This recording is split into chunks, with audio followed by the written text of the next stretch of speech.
Cleopatra probably looked nothing like the woman Hollywood has shown us for decades.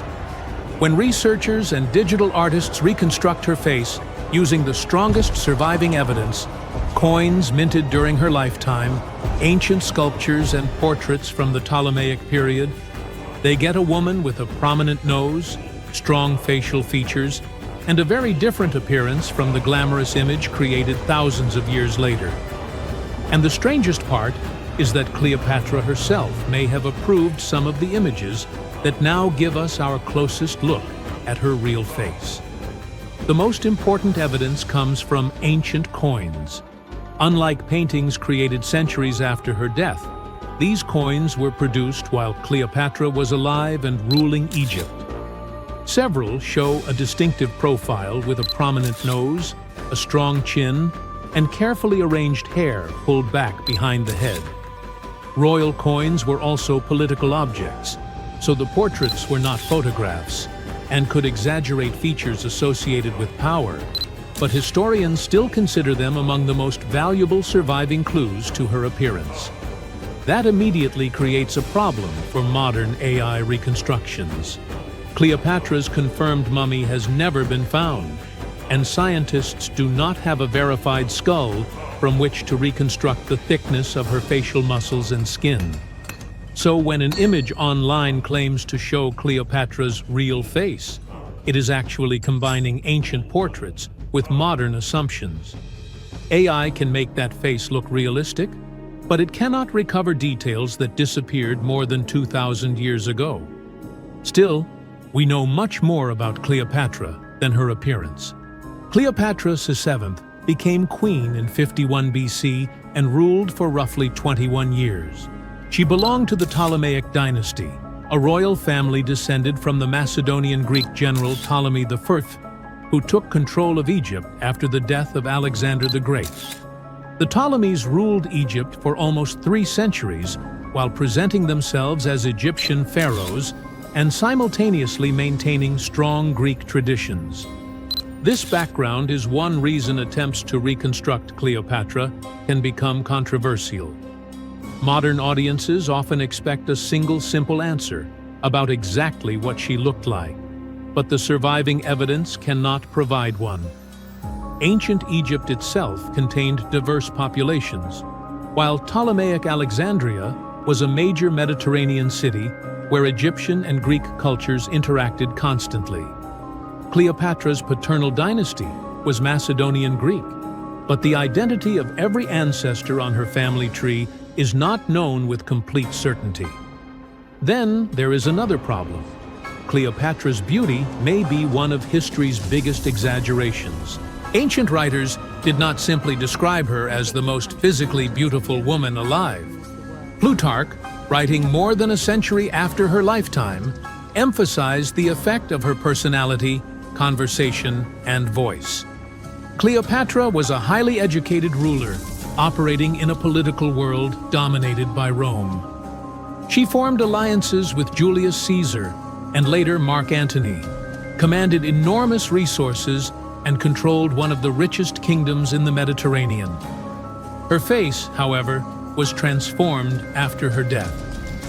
Cleopatra died in 30 BC after the defeat of her forces, and those of Mark Antony by Octavian, the future Emperor Augustus. Roman political propaganda had every reason to portray her as a dangerous foreign queen who had manipulated powerful Roman men. Centuries later, paintings, plays, and eventually movies turned that political image into the Cleopatra most people recognize today. That is why modern reconstructions can feel so surprising.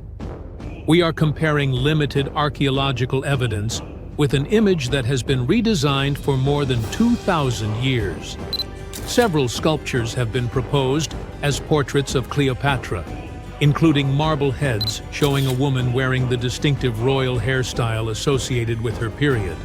But identifying ancient portraits is difficult, and researchers sometimes disagree about whether individual statues actually represent Cleopatra or another Ptolemaic royal woman. The coins remain harder to ignore because they can be directly connected with her reign. And they show another interesting detail. Cleopatra sometimes appears with features similar to Mark Antony on coins issued during their alliance.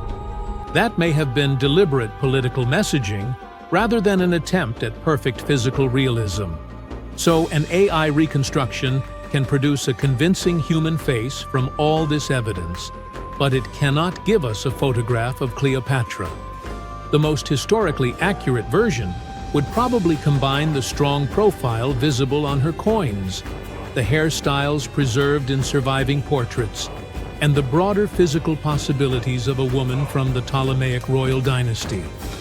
Everything beyond that, exact skin tone, eye shape, facial softness, and dozens of smaller details, involves interpretation. And that may explain why different reconstructions of Cleopatra look like completely different people. We are not actually reconstructing one lost photograph. We are trying to rebuild a face from coins, damaged statues, and political images created more than 2,000 years ago. But if the surviving portraits are even reasonably close to reality, one thing seems clear. The Cleopatra who actually ruled Egypt was probably very different from the Cleopatra modern culture created. No man shall ever find my tomb. That's what, according to rumors, Cleopatra once said. Rumor has it really wasn't about the gender. She wanted no living soul to disturb her, and I think she meant that no human would ever discover the location of her grave. But, surprisingly, it was indeed a woman who was closer than anyone before to finally discovering the Queen's resting place. Meet Kathleen Martinez Berry, a criminal lawyer turned archaeologist. She got so intrigued with Cleopatra's story that she packed her bags and went to Egypt with no official support and even no permission from the authorities. All she had was pure determination to find the Queen's tomb. Now, you could say Kathleen had always been ahead of the game. She skipped grades in school, mastered piano, chess, swimming, and martial arts, and grew up listening to top intellectuals debating in her home. And she even got her law degree at just 19, and archaeology was her side passion. She had never actually been to Egypt, never dug up a single artifact. But her fascination with Cleopatra went all the way back to an argument with her father in 1990. That day, she walked into his library looking for a copy of Antony and Cleopatra by Shakespeare. Her dad, Fausto Martinez, a professor and legal expert, casually called Cleopatra a seductress. Kathleen wasn't having it. She fired back, arguing that history had been totally unfair to Cleopatra. The Romans, she said, wanted to destroy her reputation, and for centuries, people had just believed their version of the story. The debate went on for hours, and in the end, her father admitted maybe he had judged Cleopatra too harshly. That conversation changed everything for Kathleen. From that day on, she read every ancient text she could find, especially Plutarch's account of Cleopatra and Mark Antony. The more she learned, the more convinced she became that Cleopatra wasn't just some queen who fell for the wrong guy. She was a genius, playing a dangerous political game to keep Egypt independent. And the more she read, the more she started thinking, what if everyone had been looking for Cleopatra's tomb in the wrong place? That thought stuck with her. When she was caring for her second child, she earned a master's in archaeology. Multitasking. That reignited an obsession that would take over her life, uncovering the truth about Cleopatra. Even though most experts believe that Cleopatra's tomb, along with the final resting place of 13 other Ptolemaic rulers, lies somewhere beneath modern-day Alexandria, Dr. Martinez has a different idea. She believes Cleopatra was buried at Taposiris Magna, an ancient temple dedicated to Osiris, the Egyptian deity of the afterlife. But she still needed an ancient foundation plate. These plates, about the size of a smartphone, were placed beneath important temple structures and often contained inscriptions explaining when and why the temple was built. If she could find a plate that confirmed the temple was dedicated to Isis, Cleopatra's patron deity, she'd have solid proof that this was the right place to look. Nothing could deter Martinez. She excavated the entire temple site, digging deeper than anyone before her. Her team found coins with Cleopatra's name and face stamped on them. It meant Cleopatra had a direct connection to this site. Then, they uncovered something even more interesting: a tunnel used to bring water to people, leading straight from the temple into the Mediterranean Sea. So, if parts of the temple had already sunken into the water, could Cleopatra's tomb be down there too? Martinez needed proof to convince Egyptian authorities to let her search underwater. And, against all odds, she found the missing foundation plate. On it, the pharaoh offered a large area of Nubia to deity Isis. That was it, the confirmation she needed.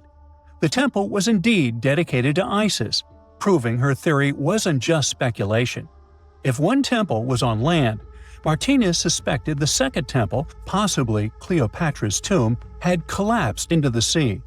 She needed help from experts in underwater archaeology, so she reached out to Robert Ballard, the guy who discovered the Titanic. With support from the Egyptian authorities, she and her team began exploring the waters off the coast of Alexandria. And what they found was mind-blowing. Underwater, they discovered massive stone structures, some standing 6 to 10 feet tall, right where the coastline would have been thousands of years ago. They also found basalt blocks, the same material used in the statues from the first temple. That meant one thing: those weren't just random rocks. They were the remains of a lost city, buried beneath the sea for centuries. Now, we can only wait and see whether Martinez and her team will be able to unravel one of the greatest mysteries of the past left by the outstanding woman that was Cleopatra. Here's some backstory. After her father, Ptolemy VII, passed away, Egypt's throne went to both Ptolemy VIII and Cleopatra, or so it seemed. Cleopatra, just 18 at the time, allegedly married her 10-year-old brother. Yeah, ancient royalty had some different customs, though there's no solid proof of that. But sibling love didn't last long. Young Ptolemy decided he wanted all the power for himself and tried to push Cleopatra out. Forced to flee the country, she didn't just sit around feeling sorry for herself. She raised an army, ready to march back and take what was hers. That's how, at 21, she was already in the Sinai Desert, leading an army and planning her return to the throne. Now, by that time, Cleopatra had already been locked in a powerful political, and not only political, alliance with Julius Caesar. In June 47 BC, she gave birth to a son, Ptolemy Caesar, better known as Caesarion, who, many believe, was Caesar's child.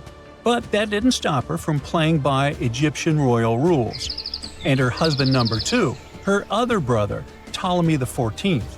Yep, despite her ongoing affair with Caesar, Cleopatra married yet another sibling, because, in her world, keeping the throne in the family was the name of the game. Now, marriage aside, Cleopatra's bond with Caesar stayed strong. She even traveled to Rome with Ptolemy XIV for a state visit. But instead of playing the role of a dutiful queen, she stayed in Caesar's private villa by the Tiber River. But after Julius Caesar lost his life in 44 BCE on the Ides of March, Cleopatra's political standing became shaky. To make matters worse, her brother-husband Ptolemy XIV passed away soon after, and some suspect Cleopatra had a hand in it, leaving her as the sole ruler of Egypt. Meanwhile, back in Rome, Mark Antony was rising to power as Caesar's presumed successor. Wanting to size up the Queen of Egypt, he summoned Cleopatra, and she did not disappoint. Sailing into town on a lavish barge dressed as a deity, Cleopatra made quite an entrance. Antony was instantly mesmerized, so much so that he left his third wife back in Rome and followed Cleopatra to Alexandria, where their relationship turned into a full-blown royal affair. The two had 3 children together. Together, they waged war against Caesar's adopted son, Octavian, in a battle for control of the Roman Empire. The last time the queen was seen, she was in her mausoleum, dressed in full royal splendor, diadem on her head, lying on what Plutarch called a golden couch. When Antony and Cleopatra lost at Actium, Octavian's forces marched into Alexandria. Cleopatra apparently knew the end was near, so she locked herself inside her mausoleum, surrounded by gold, silver, pearls, and priceless art. Those were the treasures she threatened to burn rather than let the Romans take them. Antony, meanwhile, wasn't going to let the Romans capture him alive. He wounded himself with his own sword, but before he passed away, he was carried to Cleopatra's side. She held him as he took his last breath in her arms. A little over a week later, Cleopatra made her own choice. Rather than face humiliation as Octavia's prisoner, she ended her life. Legend says it was the bite of a deadly asp, though history isn't quite clear on that. At the time, Cleopatra was only 39. Sounds like a rather full life to me. In November 1922, a boy walked through the desert mountains of Egypt and discovered some ancient steps carved into the rock. Subsequently, this find became one of the world's largest and most significant archaeological discoveries. This step was part of Tutankhamun's untouched tomb. Archaeologists found about 5,000 ancient objects, including jewelry, fabrics, painted vases, and funeral masks.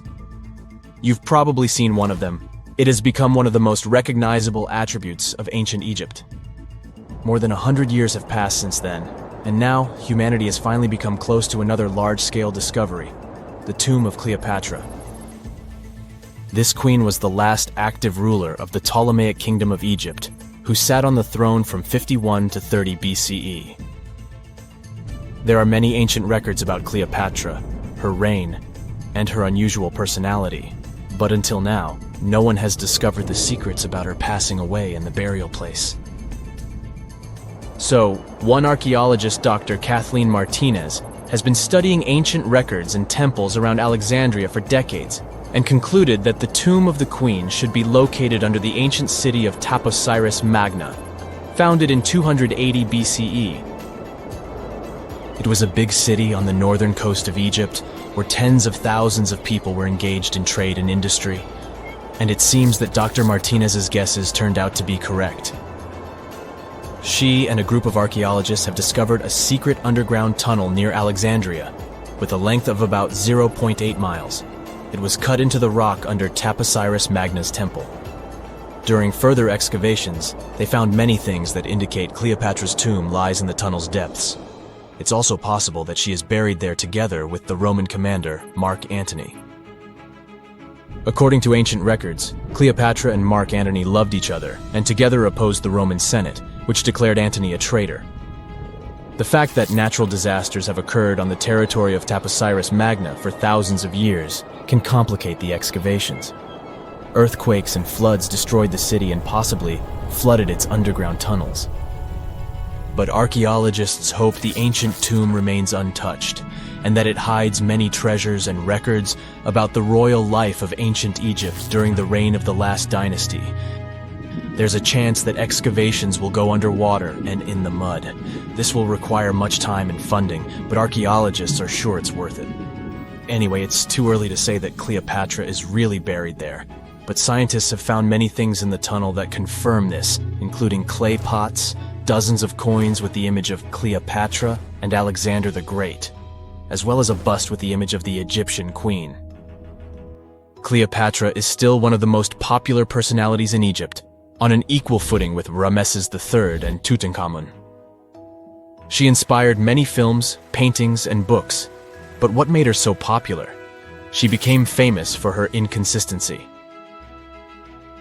She was a beautiful, intelligent ruler who pulled Egypt out of the crisis and made it a prosperous power. Medieval Arabic texts say she knew chemistry, mathematics, and philosophy, and may have written several scientific books. She knew several languages and had excellent diplomatic skills. At the same time, there are many legends that she was a femme fatale who drove many men crazy. However, there's no evidence that her beauty was incomparable. The image of a stunning model was created by Hollywood when it made several films where famous actresses performed the role of Cleopatra. And the Roman Emperor Octavian, the adopted son of Julius Caesar, specially created the image of Cleopatra as an insidious seductress because he was her enemy. Even though she was born in Egypt, Cleopatra wasn't an Egyptian. Her ancestors were Greeks, among whom was one of the generals of Alexander the Great. However, the people of Egypt loved her. She learned the language and was very sensitive to the traditions of this country. She knew the history, mentality, and customs of ancient Egypt well. She raised the level of its economy and strengthened its status as a world power. Much of this was made possible thanks to her cunning and impressiveness. She loved theatrical performances and lavish celebrations. She knew how to surprise people and put on a show. But behind the exterior image of a luxury lover was an intelligent and calculating ruler.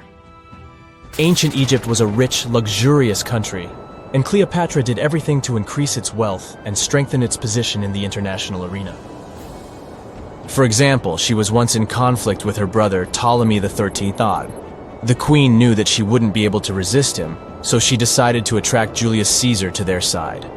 The Roman emperor arrived in Alexandria, where Cleopatra wanted to meet him, but Ptolemy knew about her plans and was about to prevent her from coming to Caesar. Then, instead of a rich and noisy arrival, Cleopatra decided to make her visit inconspicuous.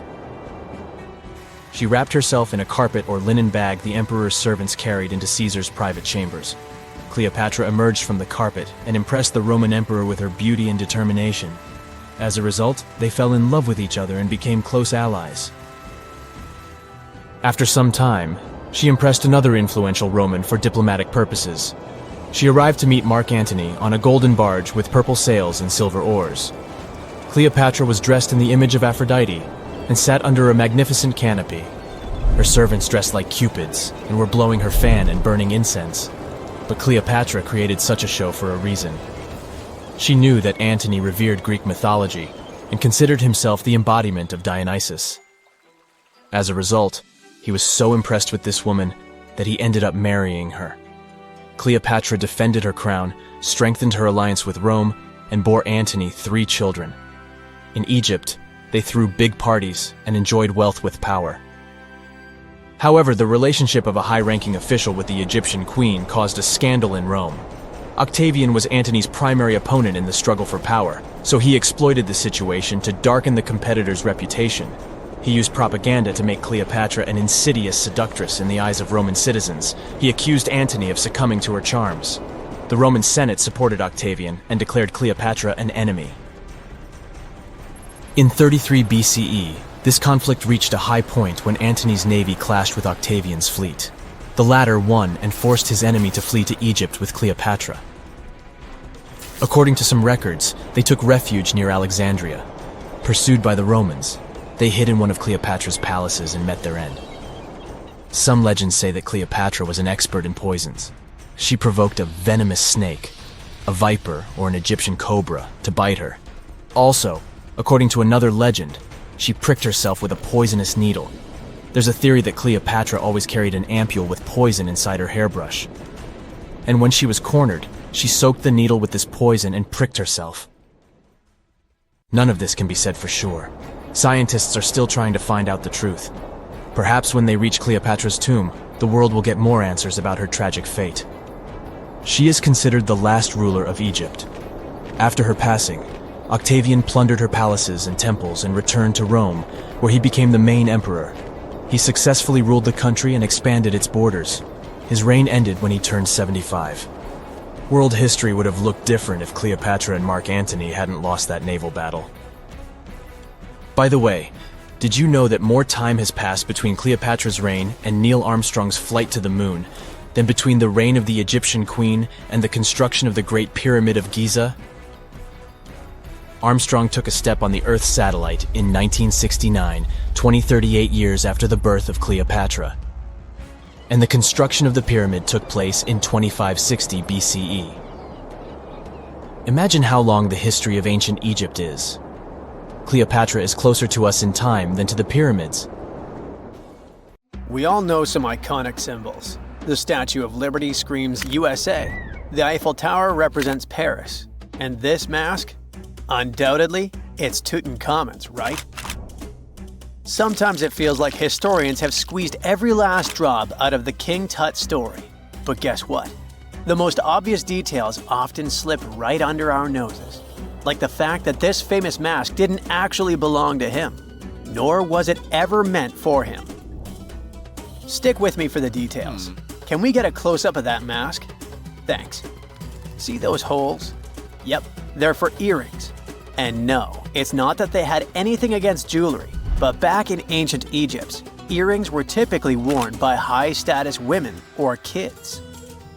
Now, if you know your history, you might say, but Tut was a boy king, wasn't he? You're spot on. He began his reign at just 9 years old. Sadly, that didn't last long as he passed away at a very young age. So when he was 9, he might have worn earrings, but he probably took them off when he hit that no earrings age. Sounds reasonable, right? Actually, not quite. That would have been pretty strange since nobody expected him to pass away young. Certainly not at 9. So no one was preparing a kid's mask for a burial. It's this untimely demise that suggests the mask used was simply the best option available when Tut passed away. There are more clues pointing to the idea that the mask was found in a hurry. Let's think about this. Even though Tut was mummified and his body could wait a bit, his loved ones wanted him to reach the afterlife ASAP. Some experts even believe the paint in the tomb was still wet when it was sealed. But look at his mask. It's a masterpiece. There's no way it was made in a rush. It's way more elaborate than other simpler cartonnage pieces. The renowned mask of King Tut stands 21 inches tall, adorned with precious stones, and features a golden beard that weighs 5.5 pounds, making the entire mask 22.5 pounds. Okay, I'm a bit confused here. So it seems like it was probably a kid's mask, but it had a beard? I've never seen a 9-year-old with a goatee, and I'm guessing you haven't either. Just think about it. A grown man's face compared to a kid's face. Fun fact for you, our faces pretty much stopped growing at the age of 16, so by 19, Tut would have definitely had the face of an adult man. Can you imagine trying to fit a relatively small kid's mask on a grown man? That would have been super embarrassing, and no one would have let that happen. Right, let's dismiss the kids' theory. Now, the second option, if you remember, is that the mask could have originally belonged to a woman. This is where the beard theory comes into play. Some researchers believe the beard might have been added later on. Here's another twist.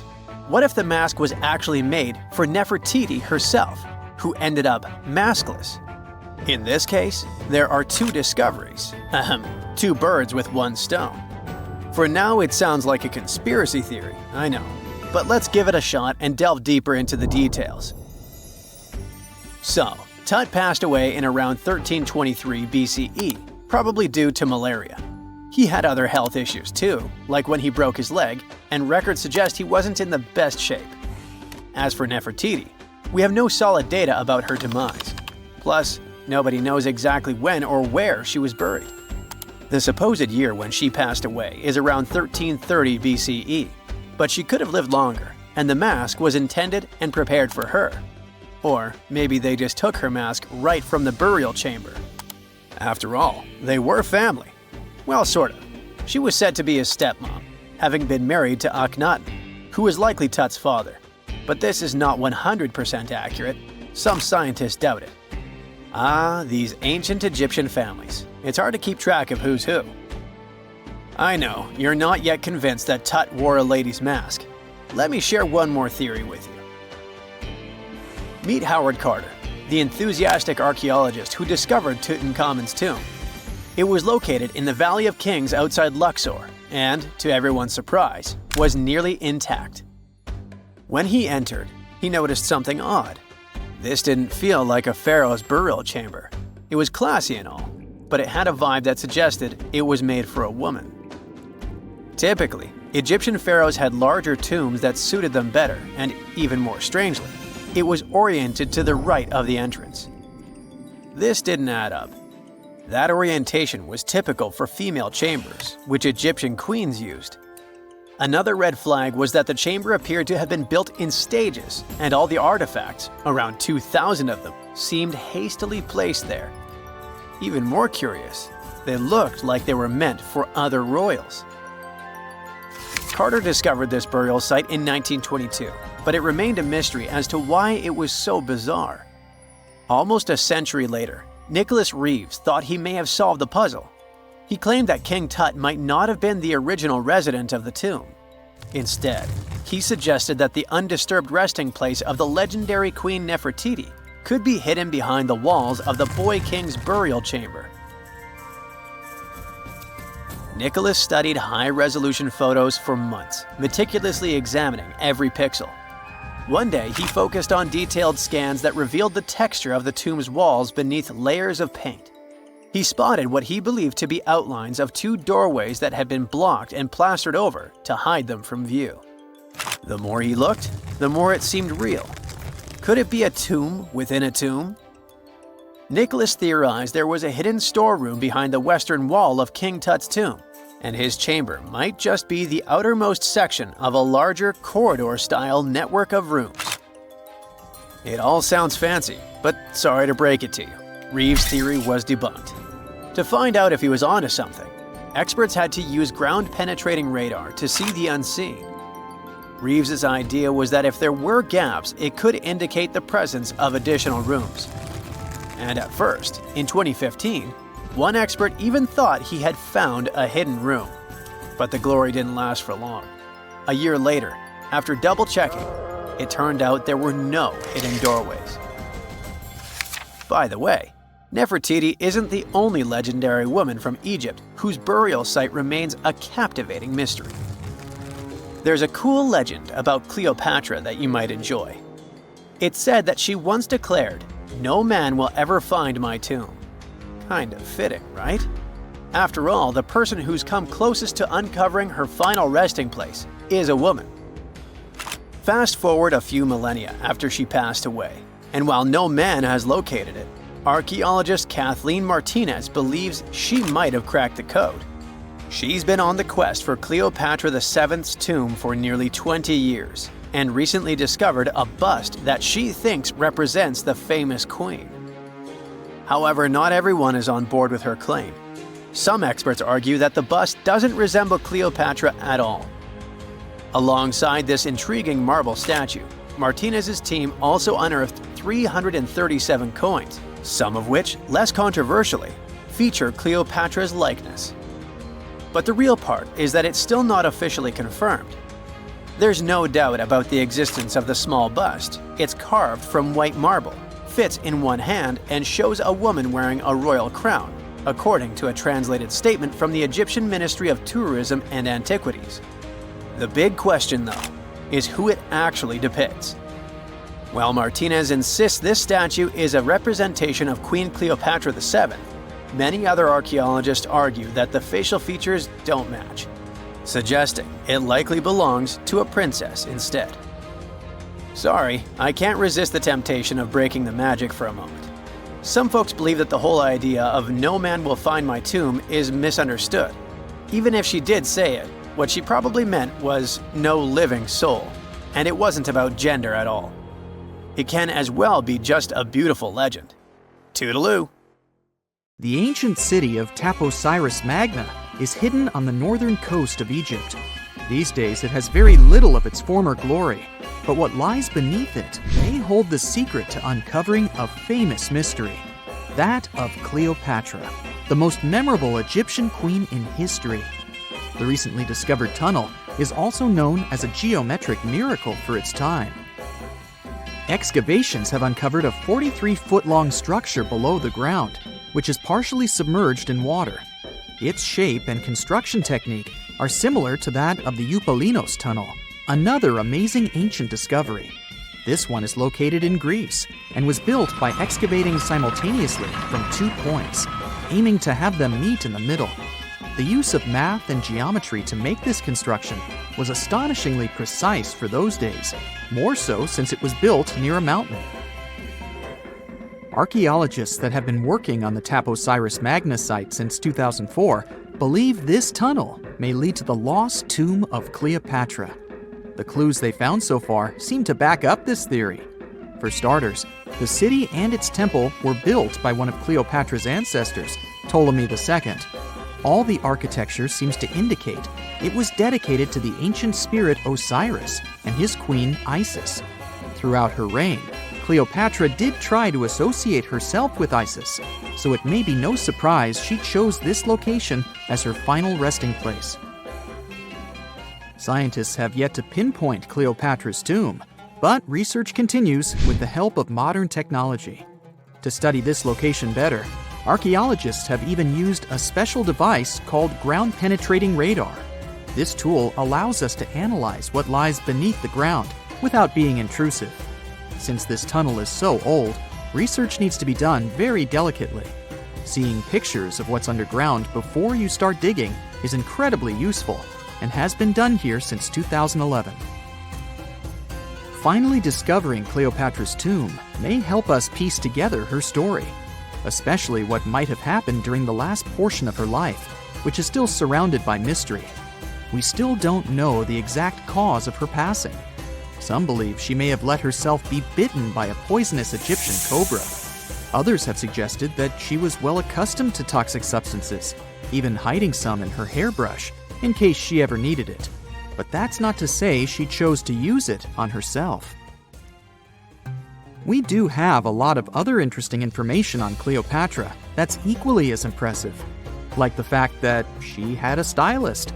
Most of the images you've seen depicting this famous queen show her wearing black eyeliner. This look was put together by Iras, a woman known to have been her personal beautician. She traced the long line from her eyes to her temples, a makeup technique still used today to enhance the eyes. Iras was an important figure throughout Cleopatra's life, known also as her confidant and close friend. There are even theories that suggest Iras was there by her side when she passed away. Despite her well-thought-out looks, Cleopatra wasn't as pretty as she's described. Or at least, that's what recent research has pointed out. Sure, if we look at movies and modern imagery, she's depicted as this incredibly beautiful woman with symmetrical and delicate features. However, if we look at coins showcasing her image from back in the day, her looks are rather average. Her image on the coins might have been adjusted, too, to make the queen look stronger in the eyes of her people. So there is no trusted source available to confirm her image, but her description in most pieces of ancient literature speaks of her other qualities, like her voice and personality, not of her beauty. Cleopatra might have been the most famous Egyptian queen to this day, but she wasn't the first choice. She did have an older sister, Berenice, that was initially supposed to take the throne. Berenice passed away before she could do that, so Cleopatra took on the role and began investing in her education. She traveled throughout the country quite frequently, so she could become accustomed to her people and their needs. She was only 18 when the responsibilities were passed down to her, and immediately gained popularity because of her intelligence and education. Her taste in literature was quite good too. She was known to be a fan of Homer, the famed Greek philosopher and poet. Cleopatra loved to write as much as she loved to read.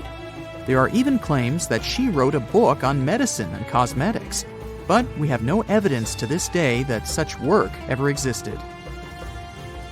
Part of being a great leader back then meant you had to speak multiple languages. Cleopatra clearly understood that, and that's why she's rumored to have known many languages to varying degrees. Some archaeologists suggested she spoke Greek, Egyptian, and Ethiopian, as well as many Arabic dialects. She might have even spoken Latin, but there's little evidence to support this claim. She might not have had angelic looks, but Cleopatra was really careful with the way she looked, even with her diet. She was known to have enjoyed simple meals, including a variety of fish. Since she lived close to the Mediterranean Sea, it's really no surprise.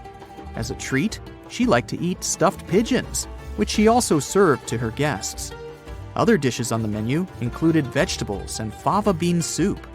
Fruits and nuts weren't missing from her diet either, and she was also a big fan of honey.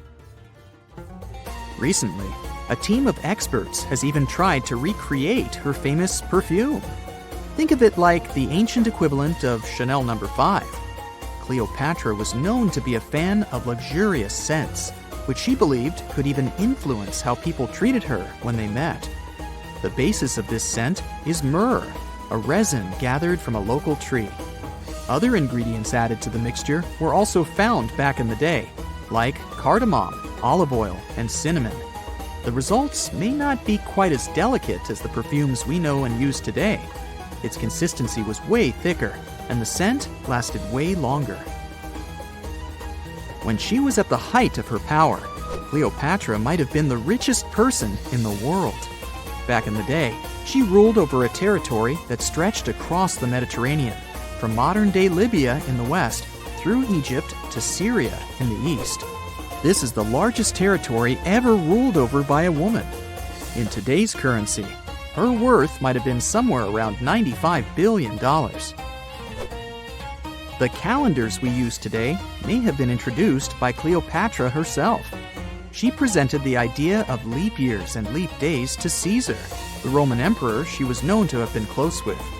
Taking her advice, Caesar made these adjustments part of the official Roman calendar. The ancient Egyptians already knew the year was longer than precisely 365 days. They discovered this by studying the brightest star in the sky, called Sirius, and concluded that a year is actually 365 and 1/4 days long. It was Elizabeth Taylor that famously introduced Cleopatra to pop culture when she played her in the 1963 film bearing the same name. Up until that point, it was the most expensive film ever made. It was originally supposed to cost somewhere around $2 million, but ended up costing a mind-boggling $44 million. That's mostly because of script and production issues. To make this iconic movie, producers created 79 sets from scratch, as well as over 26,000 costumes for the cast. Elizabeth Taylor's Cleopatra costumes alone cost somewhere around $200,000. Thankfully for the producers, the movie made headlines and was well received by critics, making it a box office success. A lot of people associate Cleopatra with another famous Egyptian ruler, King Tutankhamun, nicknamed King Tut. Surprisingly, apart from both of them being Egyptian pharaohs, they have nothing else in common. For starters, King Tut lived around 1,300 years before Cleopatra did, and there is also no connection regarding their ancestry. Cleopatra had Macedonian Greek roots, while King Tut was a native Egyptian. So looky here, scientists discovered ancient artifacts near King Tut's tomb. Turns out, his VIP final resting place looks more like a public graveyard with about a dozen wooden coffins that's been there for around 3,600 years. Okay, I might have exaggerated a tad. The 11 tombs weren't exactly right next to King Tut, but they were close, near the same city of Luxor. New findings in Egyptian tombs can help us piece together what life was like in ancient Egypt. And guess what? Ancient Egyptians seem to have been remarkably like us, modern humans. Say, the women have always loved jewelry, and archaeologists retrieved a beautifully made necklace with 30 amethyst beads and 2 agate beads, plus a hippo head amulet. Bet it was all the rage back then. Researchers also discovered 2 copper mirrors. One had a handle shaped like a lotus, and the other was decorated with Hathor, the ancient Egyptian deity of the sky, women, fertility, and love. These recent excavations near Tutankhamun's burial site led to another jaw-dropping revelation. For the first time in thousands of years, fragments of Queen Hatshepsut's Valley Temple were uncovered. This fearless woman was thought to be the second female pharaoh, who ruled with both courage and wisdom, leaving a legacy as solid as the stones themselves. Her temple, hidden for ages, opens a window into a time filled with power, intrigue, and spiritual devotion. Archaeologists found over 1,000 beautifully decorated stone blocks on the outskirts of Hatshepsut's funerary temple. There were very few women who managed to take the throne in ancient Egypt.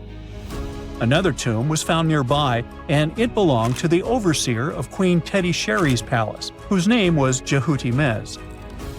Queen Hatshepsut seems to have even more tombs, aces up her sleeve. These tombs were carved into the rock instead of being built as pyramids, showing a unique ancient perspective on how to protect the soul in the afterlife. Experts managed to retrieve some cool ancient pieces from the site. Toys made of clay, famous mummy masks, winged scarabs, and some amulets. Sadly, there surely used to be way more artifacts, but over the last centuries, there have been people other than archaeologists to stumble upon this site. It's likely that looters got to these tombs before them and may have taken some valuable items. But they did leave behind some cool stuff for the researchers, like pottery used for offerings of bread and meat, along with archers' bows that connect the tomb's owners to the Egyptian military. Meanwhile, soul protection is way more important than you might think, especially if you're roaming around Luxor looking for ancient secrets. You aren't scared of King Tut's curse, are you? Let me tell you what happened to those who weren't scared, but promise me to take it with a dash of salt, okay? For years, Egyptologists, especially those who believed in paranormal activity, were convinced that there was an unsettling curse surrounding Tutankhamun's archaeological discoveries. This belief stemmed from the mysterious and untimely demise of several excavators who discovered the tomb in 1922 with no logical explanation for why they passed away. It was just easier to chalk it up to something supernatural and avoid the whole mess. But it turns out it wasn't a curse at all. It was likely the radiation that caused those excavators to perish. Now, you might wonder where the radiation came from. After all, while radioactivity was discovered in the 19th century, ancient Egyptians, despite their impressive pyramids, didn't have any radium lying around to make Tut's tomb glow like crazy. So, what could be the real story? It might have been toxic waste behind it all. Toxic levels of radiation from uranium and hazardous waste have been lurking inside the tomb since it was sealed over 3,000 years ago. The burial chamber of Tutankhamun's tomb reportedly has such high radiation levels that anyone who steps inside could easily end up with a fatal dose of radiation sickness or an incurable condition. By the way, you can have a somewhat similar level of radioactivity if you don't get rid of those moldy dinner leftovers you left to perish in your fridge a month ago. But this radioactivity isn't exclusive to Tutankhamun's tomb. Ancient Egyptian artifacts discovery is rewarding yet dangerous due to unusually high radiation levels in Old Kingdom tombs all over Egypt. Geiger counters have detected radiation at 2 sites near the Giza pyramids, and radon, a radioactive gas, has been found in several underground tombs in Saqqara. Interestingly, experts believe that the builders of these ancient tombs were aware of the toxins, as some eerie warnings were carved into the walls of many tombs. One inscription ominously declared, "They that break this tomb shall meet their end by a malady that no doctor can diagnose." Other ominous phrases like "forbidden," "due to evil spirits," only added to the fear that supernatural curses haunted these ancient sites. Ominous signs have stunned archaeologists since forever, but the fear grew even stronger a century ago with the mysterious passing of Lord Carnarvon, who funded King Tut's excavation in 1922 and reportedly explored the treasure-filled rooms, along with several others who entered the tomb. Arthur Weigall, another British Egyptologist who was present at the tomb's opening and is credited with starting the curse myth, passed away young when he was just in his 50s in 1934. Chances are the condition that made him pass was connected to radiation. In total, 6 out of the 26 people who were there when the tomb was opened met their end within a decade from various causes. Not only X-ray exposure, those reasons include asphyxia, stroke, heart failure, pneumonia, and even poisoning. Well, isn't this getting a little grim?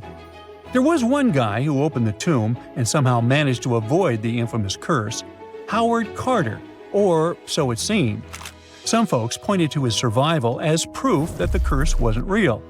After digging up the tomb, Carter published several books on the topic and shifted gears from archaeology to dealing in antiquities for various museums. Despite dodging demise or injury, rumors swirled about how the curse may have impacted him in other ways. One of the big stories linked him to Lord Carnarvon's daughter, Evelyn. Some said he was madly in love with her, but she married someone else, so he chose to stay single. Others claim they had an affair while she was in Egypt, which ended when her father passed away and she left the country for good. However, there wasn't much evidence to support these stories.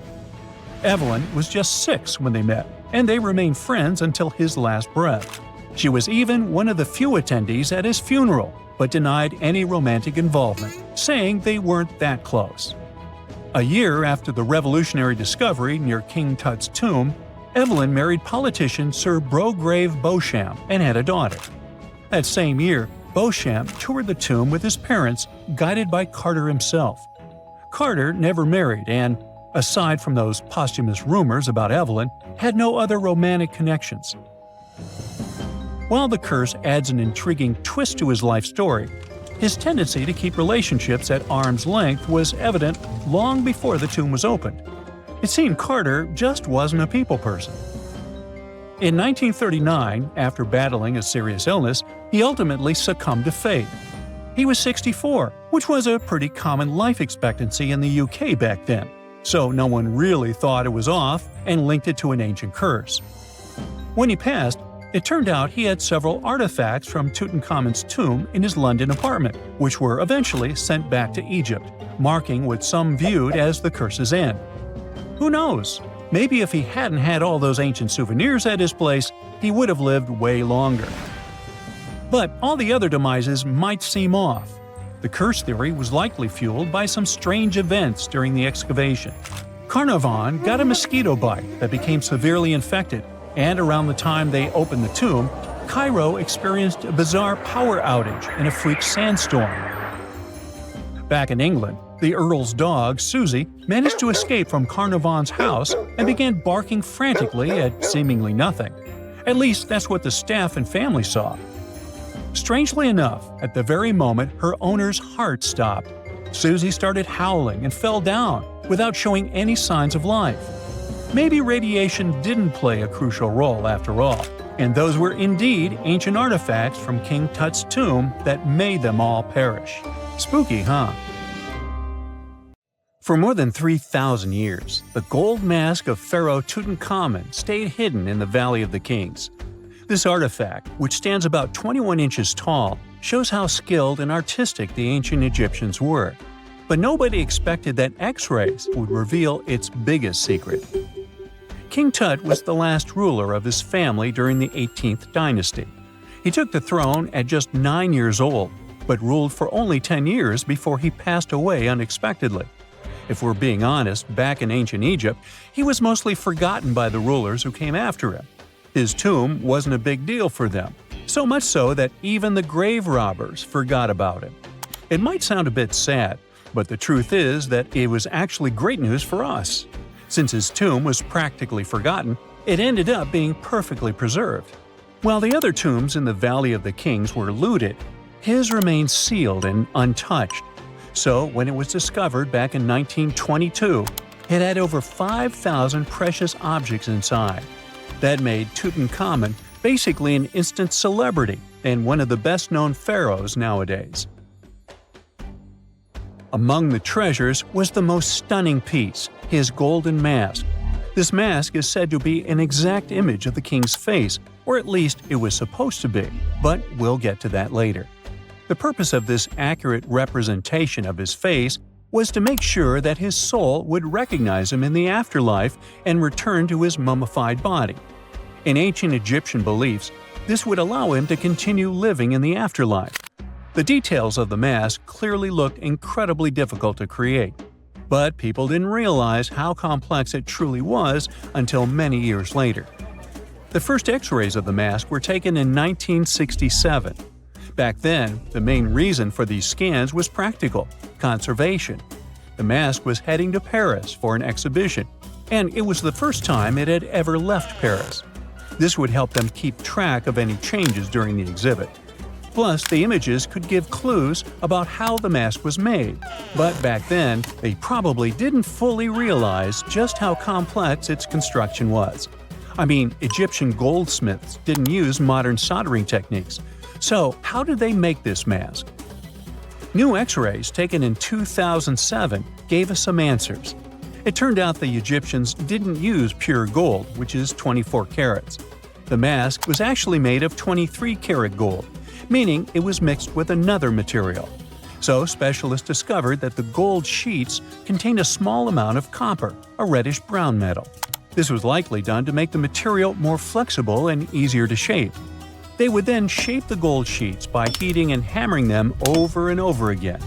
But there was one more secret inside the mask that wasn't discovered until 2015. The year before, the staff at Cairo's Egyptian Museum were working on the mask display when the long beard of the mask accidentally got knocked off. Another theory is that the beard had become loose over time and just fell off. Either way, the fact that King Tut's beard came off caused a lot of stress. After all, we're talking about one of Cairo's biggest tourist attractions, so the experts had to fix the problem quickly. The restoration process started with a detailed recording of the mask's condition. To do this, they had to take a full three-dimensional scan of the artifact. And, by accident, they found something very interesting in the mask. Inside the royal beard, there is a gold tube, an intriguing structure that the Egyptians likely used to attach the beard to the rest of the mask. And that proved, once again, that the process of making this mask was even more complex than experts thought. But the mysteries don't stop there. Remember how we mentioned that the mask was thought to perfectly represent King Tutankhamun's face? Well, that might not be entirely true. Some popular theories suggest the mask was never meant for him and was actually made for someone else. A study published in 2015 suggested the mask was originally made for a female pharaoh, his supposed stepmother, the famous and beautiful Egyptian queen Nefertiti. The biggest clue comes from an inscription on the mask. At first glance, it seemed to belong to Tutankhamun, but after a close examination, researchers noted that something else was actually written underneath King Tut's name. The royal name stamp seems to have been altered, and originally it had something written on it that translates to Queen Nefertiti.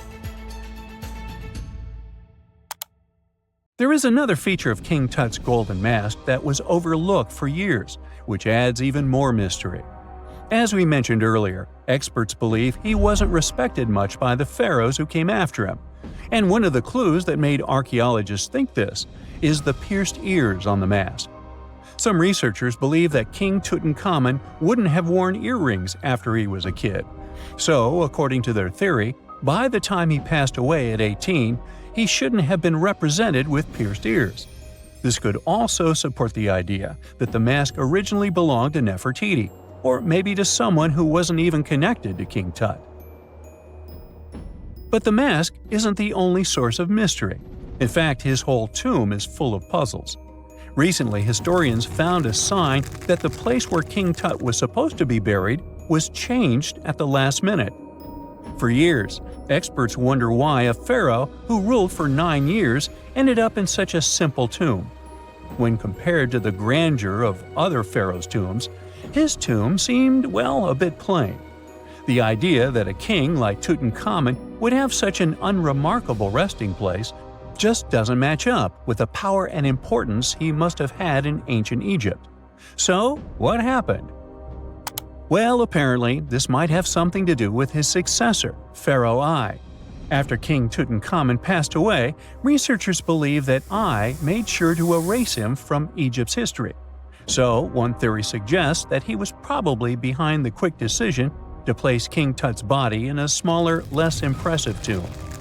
When experts looked at I's own tomb, they found something interesting. There is a large wall covered in painted baboons. This is the same type of artwork found in Tutankhamun's tomb. It seems like the same person might have chosen the artwork for both tombs. Now, the design and decoration of the two tombs are almost identical, suggesting there was a shared hand behind both. But there is one key difference. I's tomb is fit for a king. It's much bigger and more impressive, even though the style and artwork are similar to what you see in Tutankhamun's tomb. So the theory suggests that I decided what went into both tombs.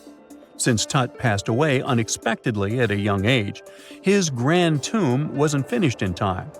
Normally, pharaohs start building their tombs while they're still alive to make sure everything is perfect. But Tut passed away when he was just 18, so there wasn't enough time. I may have taken advantage of the situation, ordering a smaller tomb for Tut and keeping a larger one for himself. Experts believe this theory explains why Tutankhamun's tomb is so simple and how I managed to wipe his memory from history so easily. But in the end, the story of King Tut's mask and tomb is full of mystery and intrigue. Each new discovery sheds more light on what really happened all those years ago. But one thing is for sure, the secrets of ancient Egypt still have much to reveal, and King Tutankhamun will continue to fascinate people for years to come. You're digging in Egypt's famous Saqqara necropolis, also known as the ultimate VIP graveyard for pharaohs, when suddenly you find a giant pink door hiding something no one knew existed. Behind this giant stone door, one that wasn't supposed to open, by the way, you find a lost tomb of Egyptian royalty. Alright, history lovers, it's time to buckle up because archaeologists just pulled off something straight out of an Indiana Jones movie. Let's travel all the way to Saqqara, one of Egypt's most mysterious and treasure-packed ancient sites. The star of the show? The prince you've probably never heard of, Prince Userefre, son of King Userkaf. No one important, just, the founder of Egypt's 5th dynasty. No big deal. But the way his tomb was discovered… It all started with a massive door, made of pink granite, no less. But this isn't just a regular stone slab. This thing is about 14 to 15 feet tall and 4 feet wide. A giraffe could easily walk through it. This door is also definitely heavier than your neighbor's SUV. But here's the twist. It wasn't a real door. It was a false door, a symbolic gateway meant to allow the spirit of the deceased to pass between the world of the living and the afterlife. Normally, that's where the story ends. After all, false doors are common in tombs. But this one was extra special. You see, false doors were usually made out of limestone, which was pretty common and found everywhere in Egypt. To build one out of red or pink granite, people had to bring these rocks from a quarry located 400 miles away. And you can bet this wasn't a cheap trip. According to Egyptologists, this is the first time a false door of this size and material has ever been found in Egypt, making it a totally unique piece of architecture. Aside from being super expensive, this one had a surprise behind it too. When the team of researchers investigated further, they realized that this false door actually hid a real entrance. And what did it lead to? A hidden tomb, packed with statues, relics, and secrets from over 4,000 years ago. The tomb belongs to Prince Userefre, but you can call him Wasar Efra, or Wasar Efra too. Despite being totally erased from history, this fella was no minor noble. The hieroglyphs on the pink granite door listed him as the hereditary prince, governor of Buto and Nekeb, royal scribe, minister, judge, and priest of chance. Phew! He was like the ancient Egyptian version of Daenerys Targaryen. These inscriptions not only identify his political and religious roles, but also suggest he held significant power in Lower and Upper Egypt, bridging both regions through his titles. One title in particular, the Priest of Sekher, links him to the deity of the necropolis, the one with the falcon head. This god was the patron of the living and god of the dead at the same time. So I guess the Forgotten Prince was sort of a big deal, considering that his tomb was placed in such a prestigious location within Saqqara. What's even more mysterious is that Prince Userefre doesn't appear in official king lists or royal family trees, which makes us wonder if he passed away before he could rule, or if his legacy was deliberately erased in one of ancient Egypt's classic political dramas.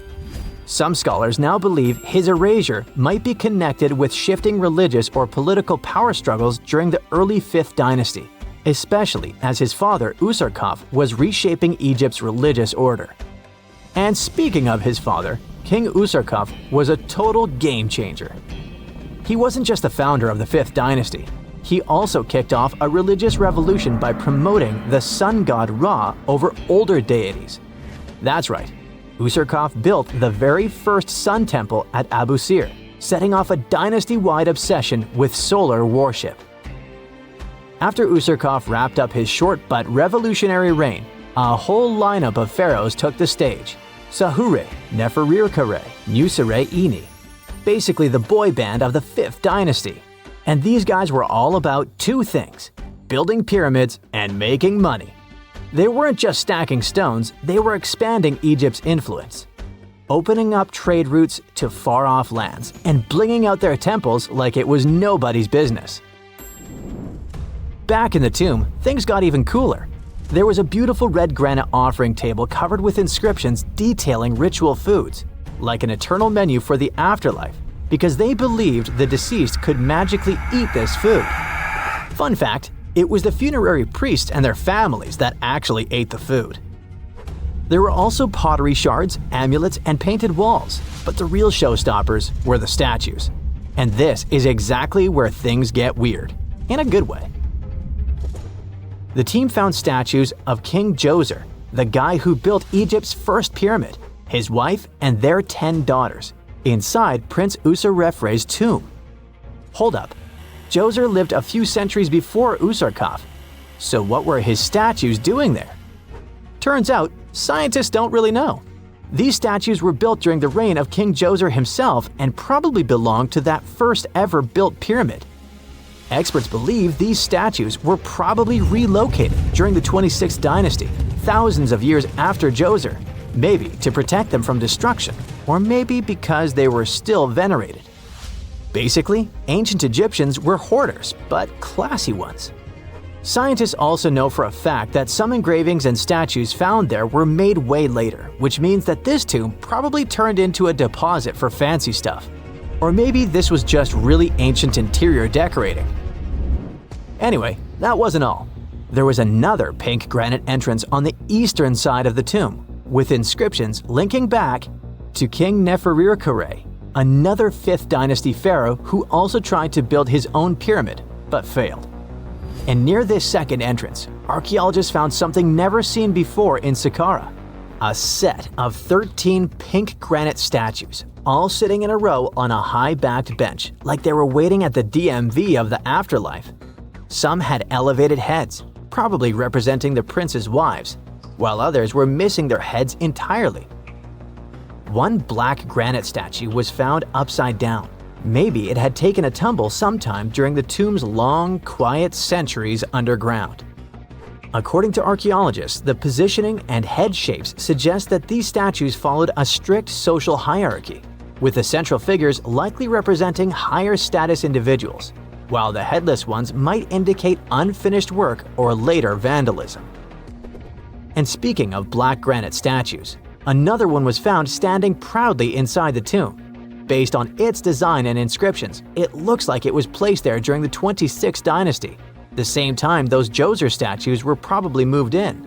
This suggests the tomb didn't just sit abandoned, it was reused, adapted, and maybe even honored by later generations. And by the way, black granite was associated with Osiris, the god of the underworld, during the late period, which means that this statue's presence is a clue that the tomb was a ritual space long after the prince's death. All of this, giant granite doors, surprise statues, reused tombs, adds up to a truly thrilling find. Prince Userefre may not be a household name yet, but his tomb is now one of the most fascinating ever found in Saqqara. It tells a story not just of the Old Kingdom, but of how ancient Egyptians kept connecting to their past, even thousands of years later. So, what does it all mean? Why hide a tomb behind a fake door? Why pack it with statues from different eras? And who exactly was Prince Userefre? These are the kinds of mysteries that keep archaeologists digging and keep the rest of us fascinated. In the end, this discovery isn't just about one tomb, it's about how much is still waiting beneath the sands of Egypt. As more gets uncovered, we're reminded again and again that ancient history isn't gone. It's just sleeping behind massive pink granite doors.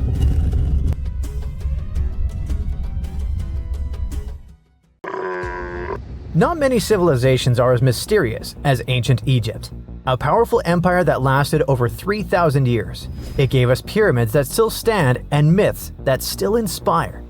It's one of the most explored places on Earth, yet somehow, we still find exciting stuff. In Abydos, archaeologists just uncovered a 3,600-year-old royal tomb. It's huge! It has golden hieroglyphs of deities covering the entrance, but the pharaoh's name? It's not there. It's missing. Who was this ruler, and what new chapter could this open in Egypt's story? If there's one place in Egypt where the line between life and demise feels thinner, it's Abydos. To the ancient Egyptians, this was sacred ground. They believed it was the burial place of Osiris, the god who literally passed away, had his remains separated, and came back to life to rule the underworld. Because of that, Abydos became Egypt's spiritual gathering place. Pharaohs built amazing temples here, like the Temple of Seti, famous for its King's List, a wall that has the names of 76 pharaohs carved in it. Pilgrims came from across Egypt, leaving offerings and participating in Osiris festivals, where his demise and rebirth were ritually reenacted. It wasn't just symbolic worship, it was Egypt's version of Comic-Con. But instead of cosplaying superheroes, people reenacted gods coming back to life. Obviously, pharaohs competed to be buried as close to Osiris as possible. Abydos became part cemetery, part holy city, part afterlife insurance policy. Fast forward thousands of years, and we still uncover remarkable stuff around Abydos. That's the case with the recently discovered tomb. In early 2025, a joint team of researchers from the US and Egypt decided to dig beneath a rocky rise ominously called Anubis Mountain. You remember Anubis, the jackal-headed deity who guarded cemeteries. The uncovered royal burial was hidden 23 feet below the surface. Sadly, even though it eluded archaeologists for so long, robbers had already taken away with treasures ages ago. They could definitely tell this was a tomb of someone super important. Similar to how you can walk around a mansion with no furniture but still deduce that someone rich must have lived there. The chamber had mud brick vaults rising over 16 feet. That's taller than a female giraffe standing upright. For something built 36 centuries ago, it still felt enormous. However, when you remember that Egyptians were masters of architecture, nothing seems surprising. So no treasures, no golden mask, and sadly, no name. The cartouche that should have spelled the king's identity was unreadable. Egyptian tombs usually bragged about who was inside. In ancient Egypt, a cartouche was basically a big oval name tag for kings wrapped in hieroglyphs. Think of them as VIP passes that worked in both this life and the next. Without it, your soul couldn't check into the afterlife hotel. That's because to the Egyptians, your name, your Ren, wasn't just so your teacher could distinguish you from kids with the same haircut. It was a core part of who you were. As long as your Ren survived, so did you. To have your name forgotten was considered a fate worse than passing away.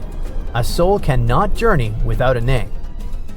That's why you'd see cartouches all over the place, on temples, obelisks, jewelry, statues, and tomb walls. It wasn't there just for the marketing. It kept the pharaoh's presence front and center everywhere you looked. Imagine building a massive tomb only for 3,600 years later to walk in and go, who is this guy again? Not cool at all. That's why it's fair to imagine our nameless pharaoh haunting the robbers for all eternity. So yeah, cartouche was considered very significant. One of the most famous and mind-blowing examples comes from the tomb of Thutmose III. His burial chamber and sarcophagus were literally shaped like a cartouche. In other words, the entire room was a living architectural symbol of his name. Thankfully, in the recently discovered tomb, not everything was erased. Painted in golden hues at the entrance were two familiar guardians, deities Isis and Nephthys. Isis was the magician who stitched Osiris back together and breathed life into him. Nephthys, her sister, was the eternal mourner and protector of the mummy. Together, they promised that whoever rested here would not face the afterlife alone, and it's one additional proof of the importance of the mysterious pharaoh. So, who could this be? To answer that, we need to go down history lane. This tomb dates back to Egypt's messy chapter called the Second Intermediate Period. Instead of one ruler in charge, the country had many rival kingdoms, each with its own little power base, like a real-life Egyptian version of Game of Thrones. And right in the middle of that chaos was Abydos. For a while, it was home to its own line of kings, the so-called Abydos dynasty. Those weren't the pyramid builders everyone knows, and that's why they're so mysterious. They left behind almost nothing. No great monuments, no sprawling cities, just fragments of names on broken blocks.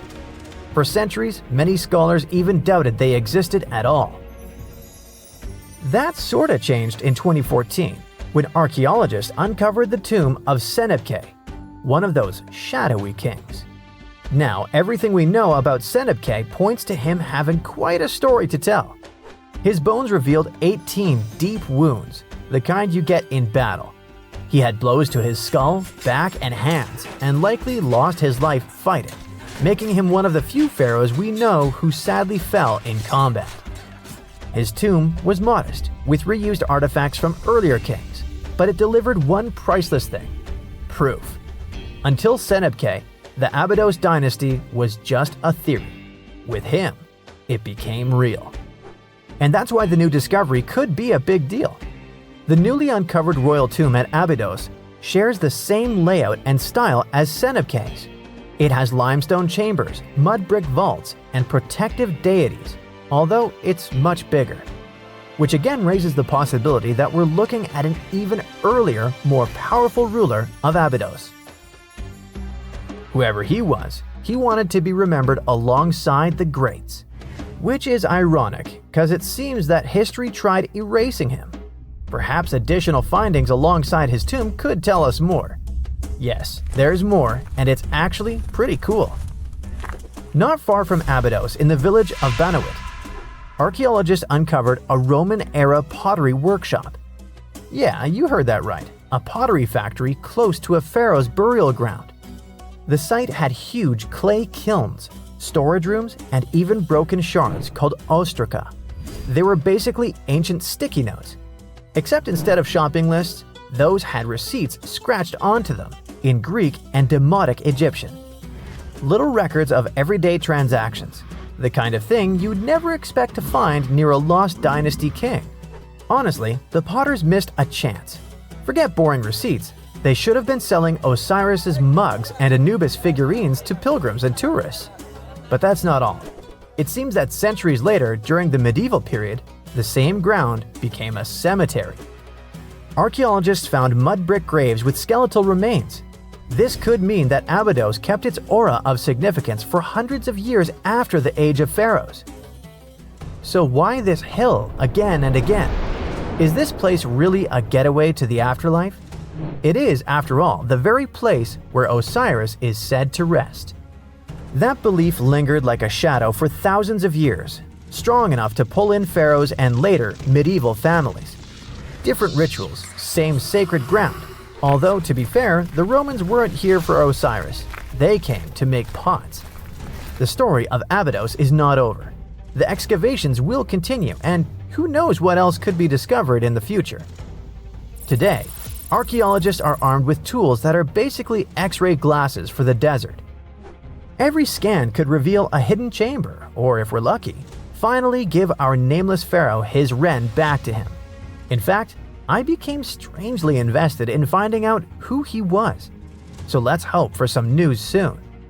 It's only a matter of time. Do you have your own theories? Let me know.